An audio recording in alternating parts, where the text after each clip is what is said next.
Nitong Biyernes, inihayag ng Armed Forces of the Philippines na ilang base militar ng AFP ang pinagpipilian ng Philippine Panel na posibleng pagtayuan ng mga istruktura ng mga Amerikanong sundalo.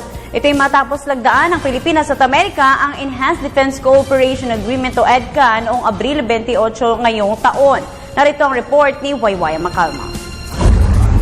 Matapos mapirmahan ang Enhanced Defense Cooperation Agreement sa pagitan ng Amerika at Pilipinas, 3 hanggang 5 base militar ng AFP ang tinitignan ngayon ng Philippine Panel na posibleng lagyan ng istruktura ng mga Amerikanong sundalo.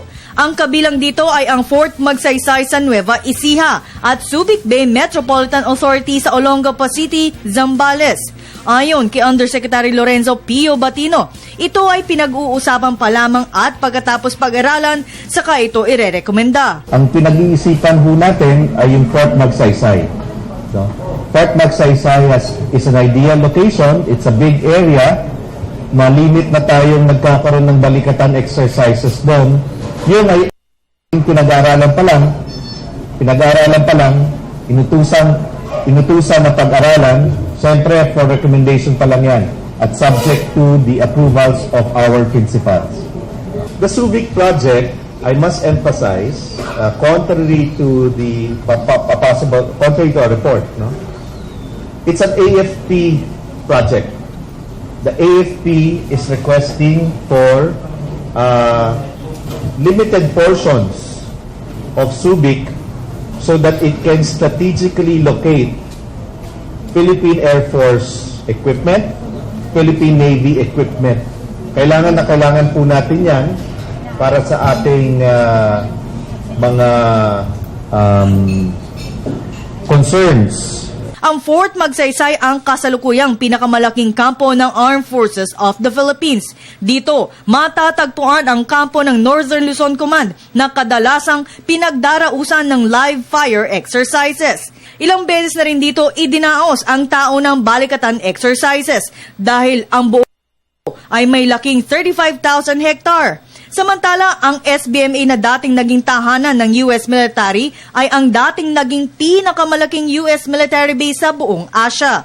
Sa ngayon, ito ay civilian-operated at mismong ang liderato na ng AFP ang makikipag-ugnayan sa SBMA upang magamit ng militar para sa kanilang mga modernong gamit. Ayon kay Ambassador Jose Eduardo Malaya, hindi pa nagsisimula ang naturang kasunduan na magtatagal ng 10 taon.